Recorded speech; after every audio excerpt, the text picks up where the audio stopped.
তুমি যদি পরবর্তী WBCS পরীক্ষাকে টার্গেট করে প্রস্তুতি নিয়ে থাকো তাহলে WBCS ফুল প্যাকেজ হবে তোমার জন্য একেবারে পারফেক্ট কোর্স। কারণ WBCS ফুল প্যাকেজ হলো কম খরচে WBCS এর সেরা অনলাইন কোর্স।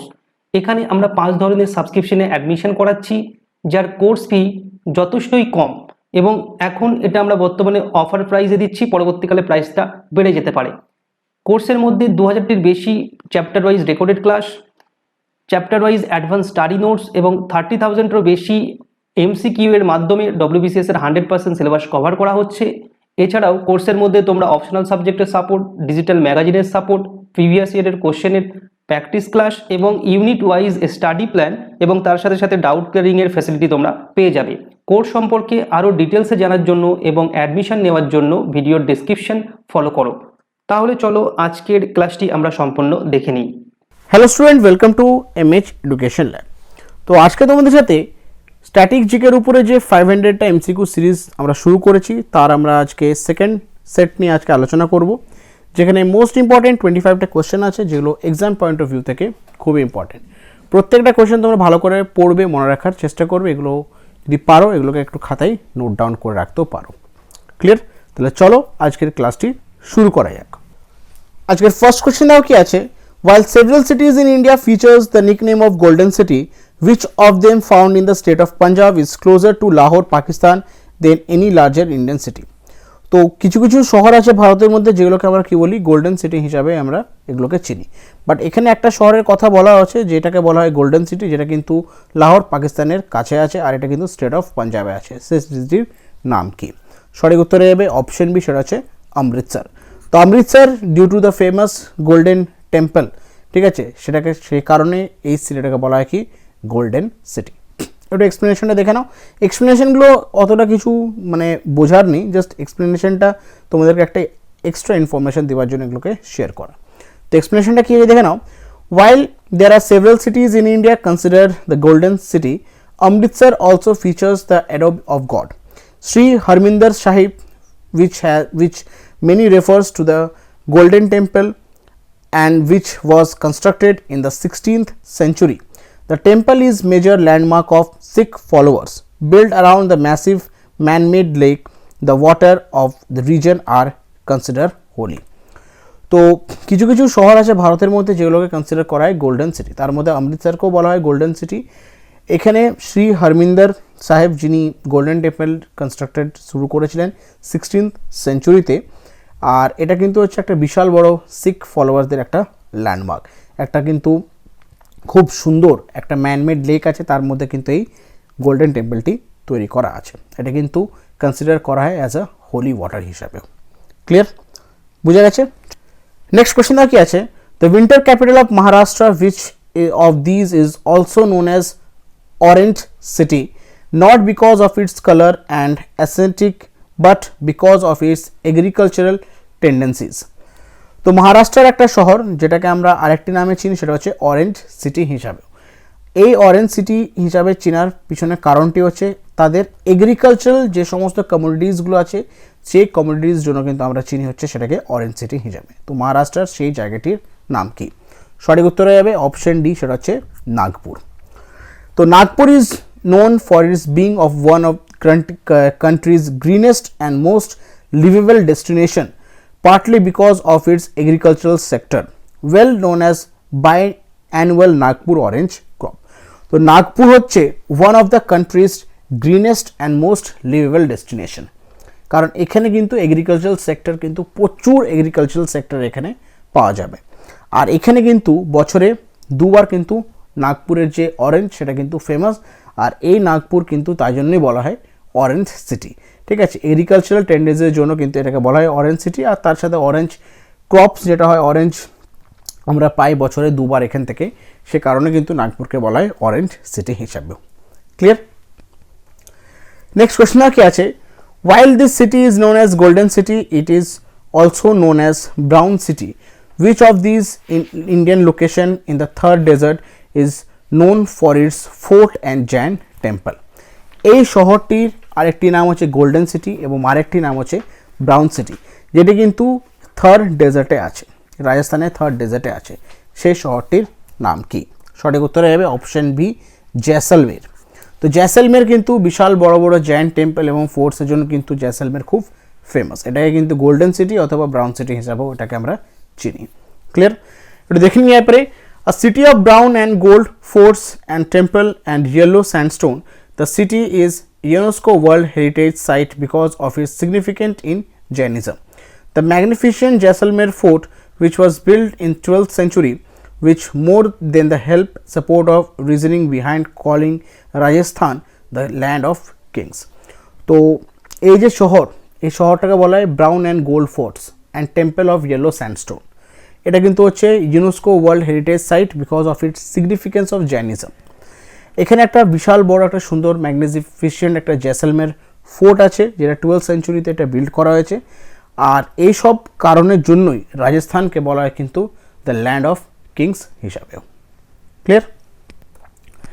নেক্সট কোশ্চেন কি আছে, many cities have been touted as the green city of India, but which of these is actually known for the being nature after the Blue Mountain in Tamil Nadu and does not share the nickname as the other?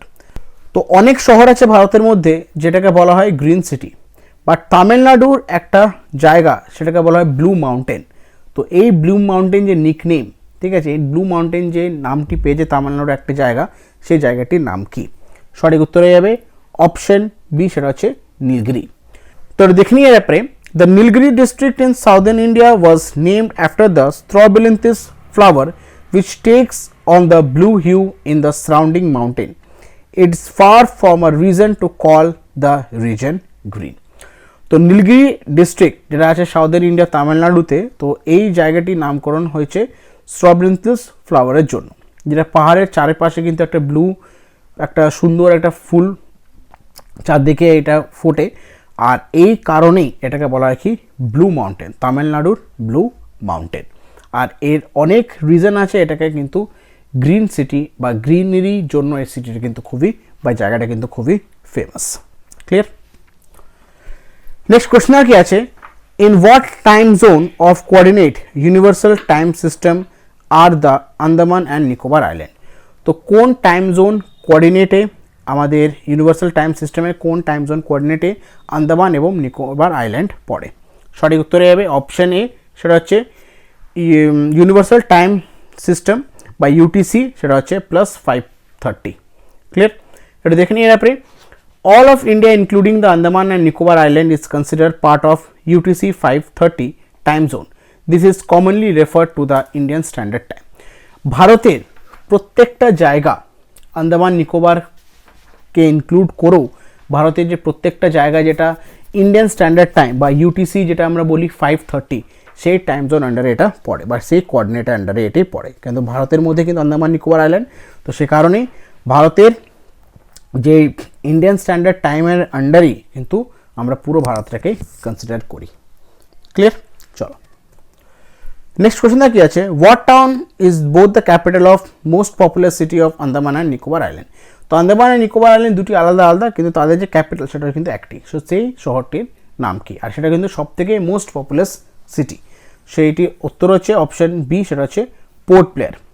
তো এটা দেখে নিই অ্যাপরে with the populace of 1 lakh, Port Blair comprise of 1/4 of the island's total population. তো port ব্লেয়ারে প্রায় যদি আমি consider করি আন্দামান নিকোবর আইল্যান্ডকে পুরোপুরি, তো তার মধ্যে 1/4 পপুলেশন প্রায় সেটা হচ্ছে 1 লাখ পপুলেশন কিন্তু আছে হচ্ছে পোর্ট ব্লেয়ারে। Clear? The town was named in the late 70s for a British East India company lieutenant named Archibald Blair. Port Blair served as a penal colony from 1858 to early 90s. Port Blair functioned as the headquarters of Indian National Army under President Subhash Chandra Bose in 1943 and 1944. তো এই যে port Blair এই নামটি পেয়েছেন সেটা হচ্ছে কবে? 1700 একজন ব্রিটিশ ইস্ট ইন্ডিয়া কোম্পানি লিeutenant ছিলেন, উনি হচ্ছেন আর্চিবাল্ড ব্লেয়ার, ওনার উপরে কিন্তু এই শহরটির নামকরণ করা হয়েছে। আর পোর্ট ব্লেয়ার সার্ভ করতো as a penal colony 1858 to early 90s। আর পোর্ট ব্লেয়ার হেডকোয়ার্টার ছিল ইন্ডিয়ান ন্যাশনাল আর্মি, যার প্রেসিডেন্ট ছিলেন সুভাষ চন্দ্র বোস 1943 এবং 1944-এ। ক্লিয়ার? চলো নেক্সট কোয়েশ্চেন কি আছে, what chain of island belonging to Myanmar is separated by a narrow 40 kilometers channel from the northernmost Andaman Island.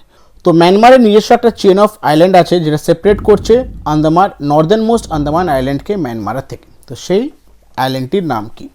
সঠিক উত্তরে যাবে অপশন ডি, সেটা হচ্ছে কোকো আইল্যান্ড। ঠিক আছে, আইল্যান্ডটির নাম হচ্ছে কোকো আইল্যান্ড।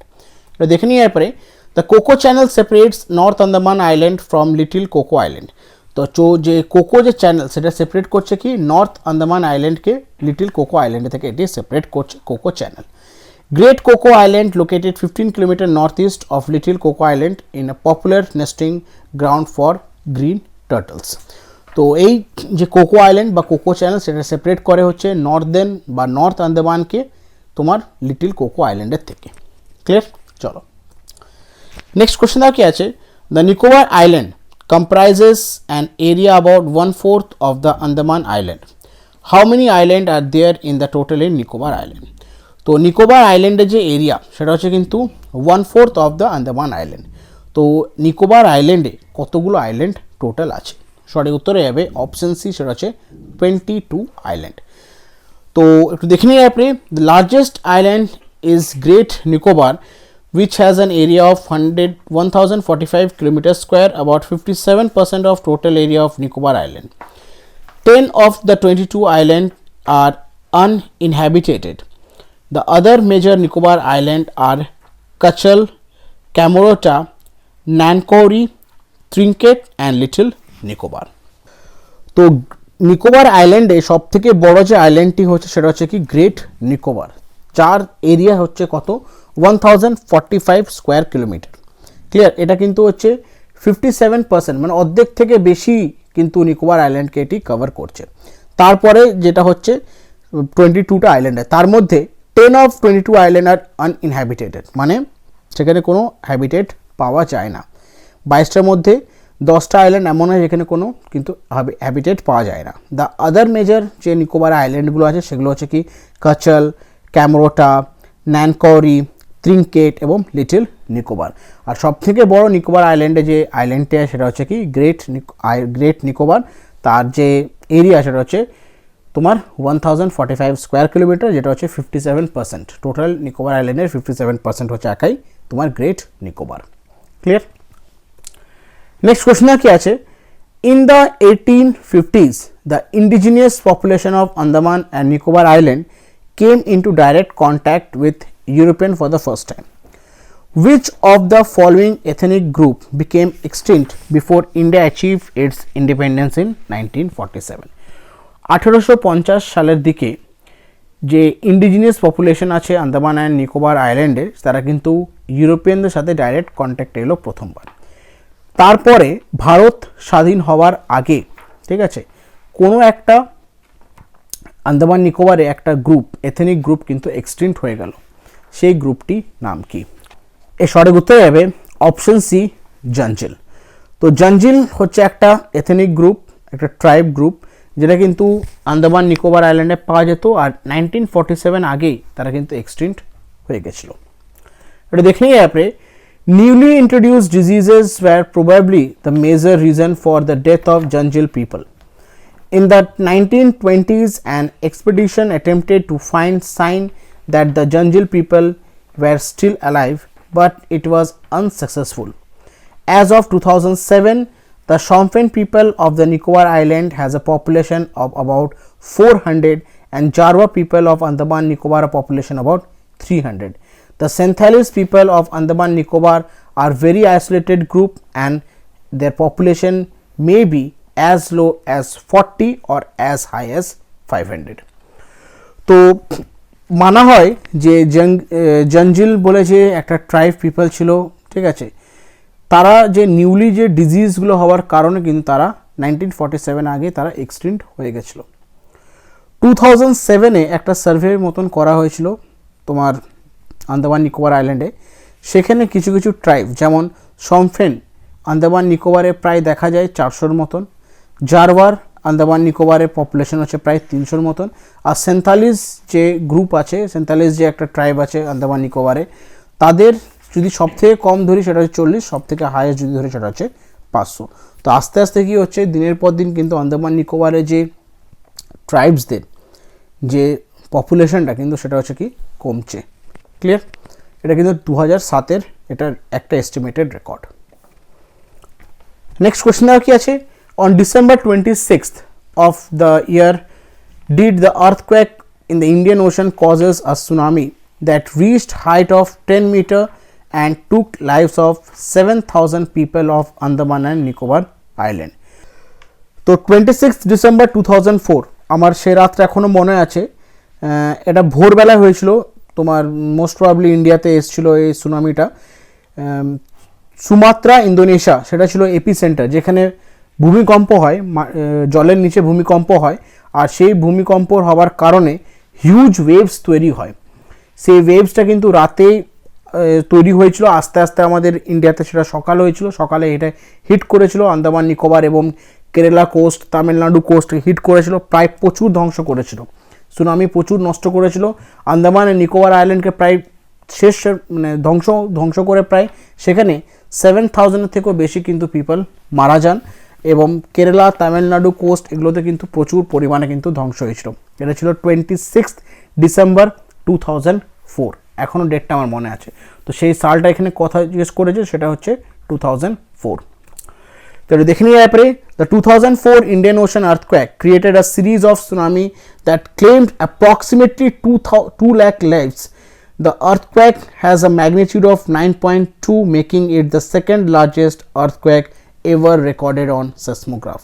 তো 2004 সালে 26 ডিসেম্বর ইন্দোনেশিয়ার সুমাত্রায় যে এপিসেন্টার ছিল আর্থকোয়েকের, যেটা ইন্ডিয়ান ওশানে হয়েছিল, সেটার যে ম্যাগনিটিউড সেটা ছিল 9.2, second largest earthquake ever recorded in সেসমোগ্রাফ। সেখানে প্রায় টোটাল অ্যাপ্রক্সিমেটলি 2 লাখ কিন্তু মানুষ কিন্তু মারা গেছিলেন এই সুনামির কারণে। ক্লিয়ার? চলো নেক্সট কোয়েশ্চেনটা কি আছে, with a height of 732 meter above the sea level, this mountain is the highest point of Andaman and Nicobar Island.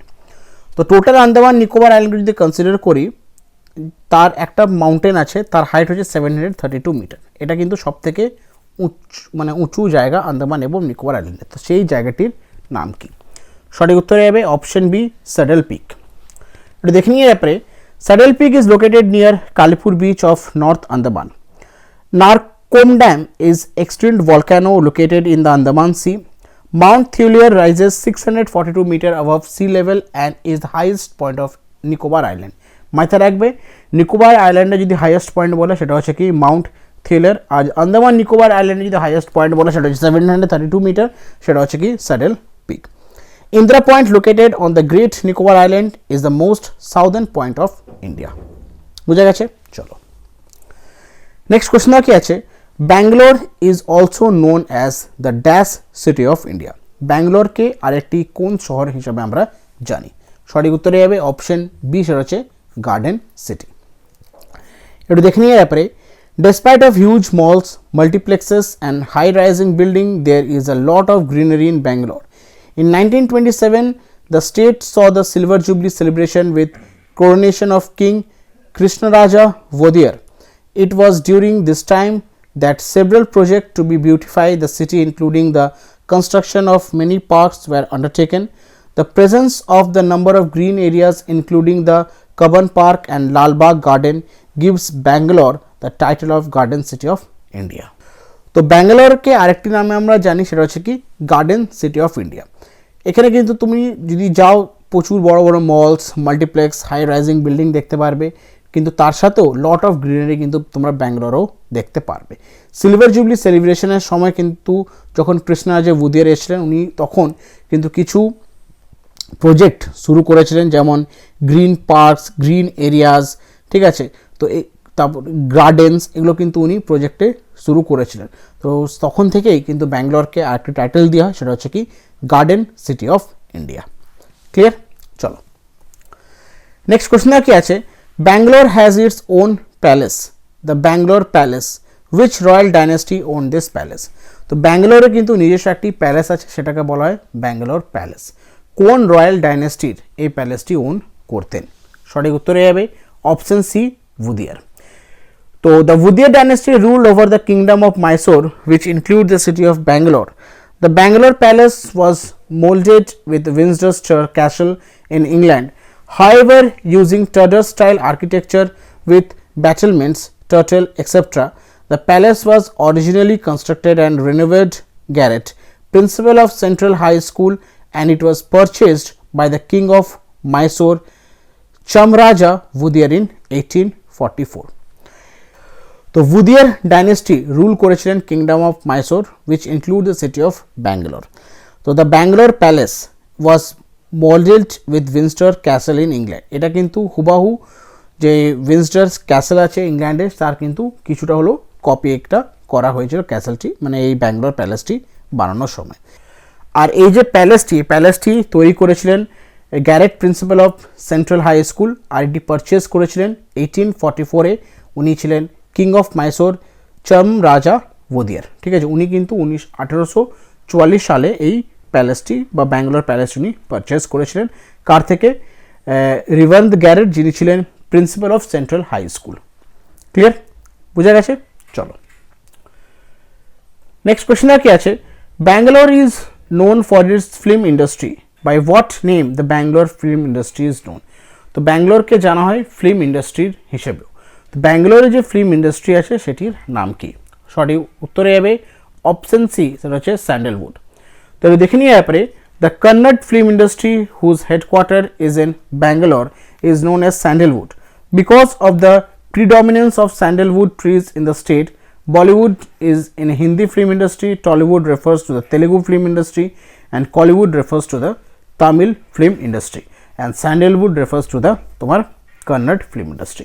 তো কন্নড় ফিল্ম ইন্ডাস্ট্রির যে হেডকোয়ার্টার সেটা কিন্তু হচ্ছে ব্যাঙ্গালোরে, আর এই ব্যাঙ্গালোরে স্যান্ডেলউড কিন্তু একটু হলেও ফেমাস।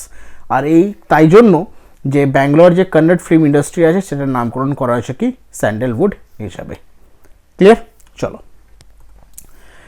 নেক্সট কোয়েশ্চন কি আছে, who is said to B the founder of the city of Bangalore? Bangalore যে শহরটি এটির ফাউন্ডার কে ছিলেন? সঠিক উত্তরে যাবে অপশন বি, সেটা হচ্ছে কেম্পা গৌডওয়া। আর উনার নামে কিন্তু এখনও কিন্তু যে ব্যাঙ্গালোর যে ইন্টারন্যাশনাল এয়ারপোর্টটি আছে সেটা হচ্ছে কি কেম্পা গৌডওয়া ইন্টারন্যাশনাল এয়ারপোর্ট। এটা দেখে নিয়ে ব্যাপারে Kempa Godwa won 1513 to 1569 was a local chieftain who is said to be the founder of Bangalore. In 1537, he built a mud fort in Nandi temple and thus laid the foundation for what is known as Bangalore. Kempa Godwa was a feudal lord of Yelahanka and as a vassal of Vijayanagar Empire. Within his mud fort, he built a little town of Balapet, Cottonpet and Chickenpet, which are today prominent shopping center. তো কেম্পাগৌডা one উনি 1513 to 1516 উনি rule করেছিলেন। উনি কিন্তু আগে local শেফটিয়ান ছিলেন আর ওনাকে জানা হয় কিন্তু ফাউন্ডার অফ ব্যাঙ্গালোর হিসাবে। ক্লিয়ার? উনি 1537 উনি একটি মাড ফোর্ট উনি তৈরি করেছিলেন নন্দীতে, আর ওটা হচ্ছে কি একটা টেম্পল, আর সেখান থেকে উনি কিন্তু ব্যাঙ্গালোর যে শহর তার কিন্তু স্থাপন শুরু করেছিলেন। ক্লিয়ার? আর উনি ওই মাড ফোর্টের মধ্যে ছোটো ছোটো উনি টাউন তৈরি করেছিলেন, বেলাপেট, কটনপেট, চিকেনপেট, আর এগুলো হচ্ছে আজকের দিনে কিন্তু এগুলো হচ্ছে একটা বড় বড় প্রমিনেন্ট শপিং সেন্টার হিসাবে এগুলো দাঁড়িয়েছে। তো আমরা যদি লিটারালি বলি যে ব্যাঙ্গালোরের ফাউন্ডারকে, উনি হচ্ছেন কেম্পা গৌডওয়া। ক্লিয়ার? চলো নেক্সট কোয়েশ্চেন আর কি আছে, which of the following national park is located in Bangalore district? তো এগুলোর মধ্যে কোন ন্যাশনাল পার্কটি ব্যাঙ্গালোর ডিস্ট্রিক্টে আছে? সঠিক উত্তরে যাবে অপশন বি, এটা হচ্ছে ব্যানারঘাটা ন্যাশনাল পার্ক। তো ব্যানারঘাটা ন্যাশনাল পার্ক সেটা হচ্ছে কিন্তু ব্যাঙ্গালোর ডিস্ট্রিক্টের মধ্যে আছে, আর এটা হচ্ছে কিন্তু ন্যাশনাল পার্ক। ক্লিয়ার? এটা দেখে নিয়ে ব্যাপারে the Bannerghatta National Park is located 21 km from Bangalore. This park is a geological reserve housing tiger, lion and bears. Apart from the zoos, Bannerghatta hosts India's first beautiful park. This geological park spread over 25,000 acres of land in the major tourist attraction. তো ব্যানারঘাটা যে national পার্কটি আছে এটা হচ্ছে কিন্তু 21 kilometre from Bangalore, আর এটা হচ্ছে একটা ন্যাশনাল পার্ক, আর এটা হচ্ছে একটা geological reserve housing for tiger, lion and bear. Clear? আর এটা হচ্ছে কিন্তু প্রথম পার্ক, যে ফার্স্ট বাটারফ্লাই পার্ক। ঠিক আছে? Apart from the zoo, Bannerghatta host India's first butterfly park. এখানে কিন্তু প্রথম বাটারফ্লাই পার্কও হোস্ট করেছিল ভারতে। আর এই যে পার্কটি এর যে টোটাল এরিয়া সেটা হচ্ছে প্রায় 25,000 এরিয়ার উপরে এটি তৈরি করা আছে। আর এটা হচ্ছে কিন্তু ব্যাঙ্গালোরের একটা ফেমাস বা major tourist attraction. Clear? Next question কি আছে, this is the main river of the primarily desert state of Rajasthan, flowing south westernly. It is a fine example of river with inland drainage. Which river is this? এটা হচ্ছে রাজস্থানের একটা হচ্ছে কিন্তু main river consider করা হয়। এটা কিন্তু সাউথ ওয়েস্টার্নলি এটা ফ্লো করে, আর এটা হচ্ছে একটা ইনল্যান্ড ড্রেনেজ রিভার। এই রিভারটির নাম কি? সঠিক উত্তর হয়ে যাবে অপশন ডি, সেটা হচ্ছে লুনি। এটা দেখে নিয়ে এরপরে, it rises in the western Aravallis, flows southwest through the third desert before dissipating in the run of Kutch, a large salty marsh between northern Gujarat and Pakistan. It is very saline and is primarily resource for irrigation in Rajasthan. তো লুনির ব্যাপারে একটু বলি, ইট rises in western আরাভালিস। এটা কিন্তু কোথা থেকে rise করছে? Western আরাভালিস থেকে রাইজ করছে, ফ্লোজ করছে কোথায়? South west through Thar desert. এটা রান অফ খরচেকে এটা ডিসিপেট করছে। আর রান অফ খরচ হচ্ছে একটা বিশাল বড় একটা সল্টি মার্চ এরিয়া, যেটা গুজরাট এবং পাকিস্তানের মধ্যে এটি পড়ে। আর এই লুনি যে রিভারটি আছে, লুনি রিভারের যে জলটি আছে, এটা কিন্তু ইউজ করা হয় রাজস্থানে as a source of irrigation. Clear? চলো নেক্সট কোয়েশ্চন কি আছে, Punjab, a state of northern India, is known of the land of 5 river.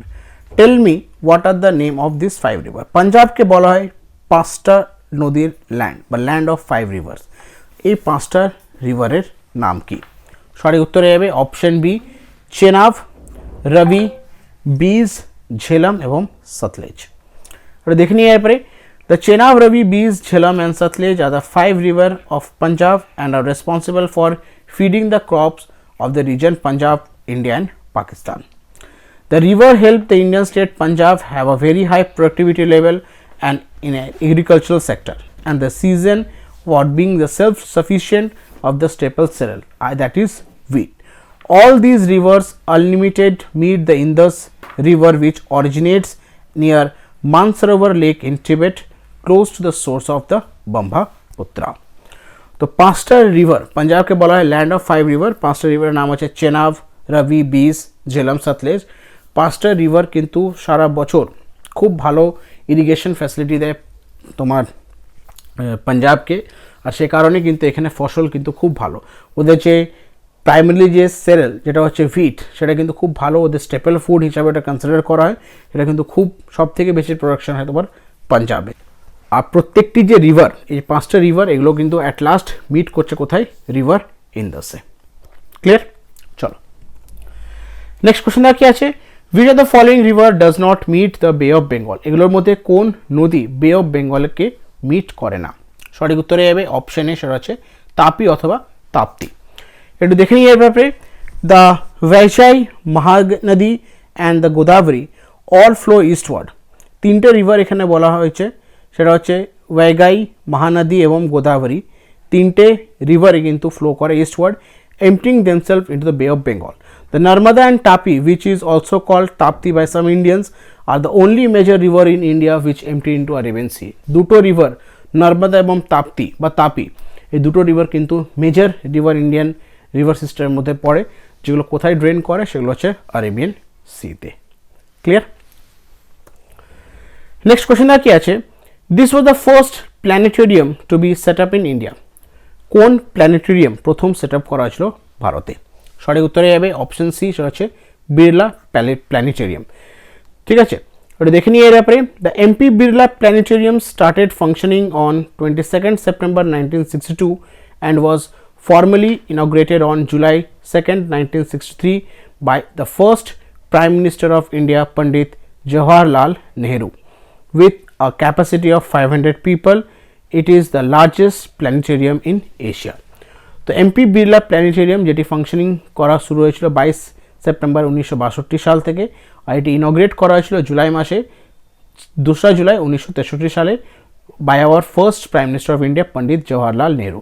500টি capacity ছিল তখন, আর এখন এটা কিন্তু লার্জেস্ট প্ল্যানেটোরিয়াম এশিয়ার মধ্যে। Clear?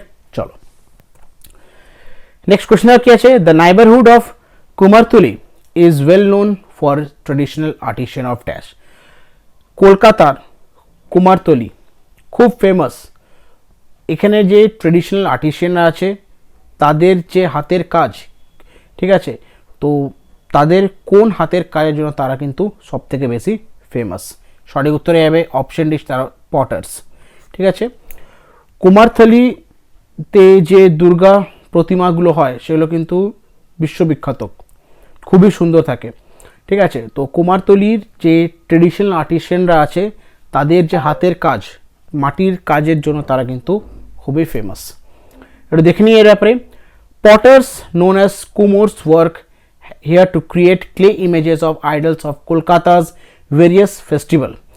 Millions of idols are made during the month preceding Durga Puja, which is celebrated over the period of 4 to 5 days. Idol of goddess Durga slaying the demon Mahishasur in the battle of good triumphing over evil are very popular. তো যেটা আমি বললাম যে কুমারটুলির যে হাতের কাজ, দুর্গা প্রতিমার যে হাতের কাজ, সেটা হচ্ছে বিশ্ববিখ্যাত। আর প্রায় প্রতি বছর কয়েক হাজার প্রতিমা কিন্তু তৈরি হয় কুমারটুলিতে। ক্লিয়ার? দুর্গা প্রতিমা আরও অনেক, মানে কুমারটুলির যে হাতের কাজ সেটা হচ্ছে তোমার মাটির কাজের জন্য কিন্তু কুমারটুলির ট্রেডিশনাল যে আর্টিসিয়ানরা আছে তারা হচ্ছে সব থেকে ফেমাস। ক্লিয়ার? চলো নেক্সট কোয়েশ্চন কি আছে, this museum is the largest in the country. কোন মিউজিয়ামের কথা বলা হচ্ছে যেটা আমাদের দেশের সব থেকে বড় মিউজিয়াম? সঠিক উত্তরে যাবে অপশন বি, সেটা হচ্ছে ইন্ডিয়ান মিউজিয়াম। তো ইন্ডিয়ান মিউজিয়াম যেটা কলকাতাতে আছে সেটা এস্টাবলিশ হয়েছিল 1814 সালে। সেটা হচ্ছে কিন্তু আমাদের দেশের সব থেকে বড় মিউজিয়াম। এটা দেখে নিয়ে ব্যাপারে, the কলকাতা's India Museum was established in 1814 by the Asiatic Society building by Dr. Nathaniel Valiant, a botanist from Denmark. In 1875, it was shifted to its current location. It is divided into 6 main sections: art, industry, geology, archaeology, and anthropology. The archaeological section has a collection of Stone Age artifacts belonging to the Mohenjo-daro and Harappan civilization. There is also an urn containing Buddha's ashes. তো কলকাতার যে Indian মিউজিয়ামটা আছে এটা establish হয়েছিল 1814 সালে Asiatic society builder by doctor Nathaniel ভলেচের দ্বারা। উনি একজন ডেনমার্কের বোটানিস্ট ছিলেন। আর এটা 1875 এটা শিফট করা ছিল কারেন্ট লোকেশনে। এখানে 6টা সেকশনে এই মিউজিয়ামটি ডিভাইড করা আছে: art, industry, zoology, geology, archaeology এবং অ্যানথ্রোপোলজি। আর্কিওলজিক্যাল যে সেকশনটি আছে সেখানে কিন্তু মোহেনজোদারো, হারাপ্পান সিভিলাইজেশনে কিছু বিলঙ্গিংস এখানে পাওয়া যায়। আর এখানে সবথেকে যে ইম্পর্টেন্ট বুদ্ধার অ্যাশেসের কিন্তু অর্ণ এখানে রাখা হয়েছে। ক্লিয়ার? চলো নেক্সট কোয়েশ্চন আর কি আছে, the fort was build after the battle of Palashi in 1757। 1757 সালে পলাশির যুদ্ধর পর যে ফোর্টটা তৈরি করা হয়েছিল সেই ফোর্টটির নাম কি? সঠিক উত্তরে যাবে অপশন বি, সেটা হচ্ছে ফোর্ট উইলিয়াম। একটু দেখে নিই ব্যাপারে।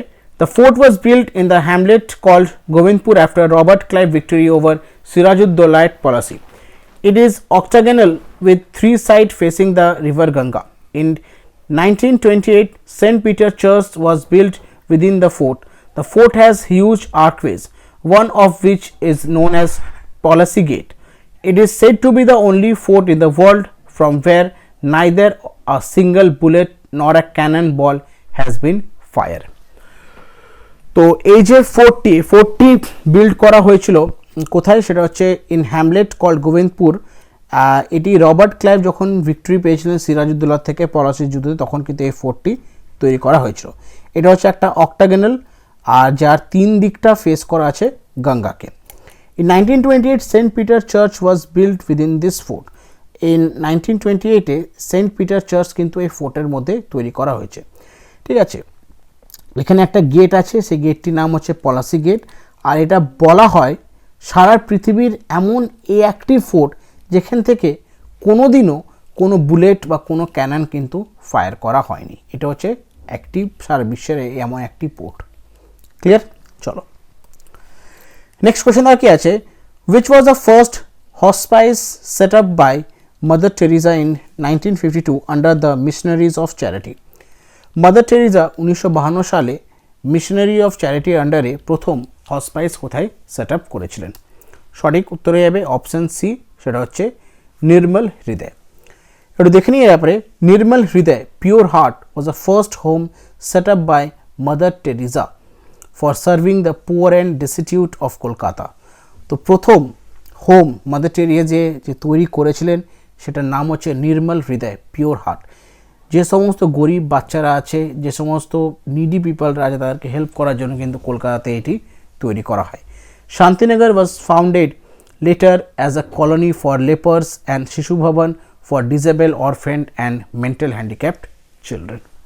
ক্লিয়ার? বোঝা গেছে? চলো তো আজকে শেষ প্রশ্ন এখানে কি আছে? The Ochterlony monument was build in 1848 by sir David Ochterlony to commemorate his victory in the Nepal War 1814 to 1816. What was its renamed as after India achieved independence? তো অক্টারলোনি মনুমেন্ট যেটি তৈরি করা হয়েছিল 1848 সালে, এটি তৈরি করেছিলেন স্যার ডেভিড অক্টারলোনি। উনি যখন নেপালে থেকে ভিক্টরি পেয়েছিলেন, নেপালের সাথে যুদ্ধ লড়ে উনি যখন ভিক্টরি পেয়েছিলেন, তখন এই জিনিসটি তৈরি করা হয়, এই মনুমেন্টটি তৈরি করা হয়। কিন্তু এটাকে রিনেম করা হয় যখন ভারত স্বাধীন হয়। তো যখন রিনেম করা হয়েছিল সেটা কি করা হয়েছিল? সঠিক উত্তরে যাবে অপশন ডি, সেটা হচ্ছে শহীদ মিনার। তো অক্টারলোনি যে মনুমেন্ট সেটা ইন্ডিপেন্ডেন্সের পর এটাকে নতুন নামকরণ করা হয়েছিল শহীদ মিনার। এটা দেখে নিয়ে ব্যাপারে this 148 feet pillar was renamed Shahid Minar, which means martyr's column. It's peculiarity in that the cupola is built in Turkish style, the column in Syrian style and the base in Egyptian style. তো এটা হচ্ছে 148 fit একটা pillar, যেটা rename করা হয়েছে শহীদ মিনার নামে। এটা এর আগের নাম ছিল হচ্ছে কি অক্টারলোনি মনুমেন্ট। আর এই যে শহীদ মিনার তার মানে হচ্ছে মার্টিয়ার্স কলাম। এটা এমনভাবে তৈরি করা হয়েছে যে কিউপোলাটা আছে সেটা টার্কিশ স্টাইলে বিল্ড করা আছে, কলামটা সিরিয়ান স্টাইলে বিল্ড করা আছে এবং যে বেসটা সেটা হচ্ছে ইজিপশিয়ান স্টাইলে এটি বিল্ড করা আছে। ক্লিয়ার? তো এগুলো ছিল আজকের মোস্ট ইম্পর্টেন্ট 25টা কোয়েশ্চেন স্ট্র্যাটেজিকের উপরে, যেগুলো তোমাদের সাথে আলোচনা করলাম। আশা করছি প্রত্যেকটা কোয়েশ্চেন তোমরা বুঝতে পেরেছো। আর তোমাদেরকে সকলকে রিকোয়েস্ট করব তোমরা কিন্তু এই প্রশ্নগুলোকে ভালো করে একটা খাতায় নোট ডাউন করে রেখো। পরবর্তীকালে যখন তোমরা পড়বে তোমাদের পড়তে এবং বুঝতে জিনিসটা সুবিধা হবে। তো সে কারণেই বলছি, আর লিখলে জিনিসটা দেখবে আরও তাড়াতাড়ি মুখস্থ করতে পারবে এবং তোমাদেরও কিন্তু এই জিনিসটা পড়তে পরবর্তীকালে সুবিধা হবে। ক্লিয়ার? তো আজকে ক্লাসটি আমি এখানে শেষ করছি। নেক্সট ক্লাসে তোমাদের সাথে স্ট্যাটিক জিকের উপরে আরও ইম্পর্টেন্ট কিছু এমসিকিউ নিয়ে আলোচনা করব। Thank you, have a nice day.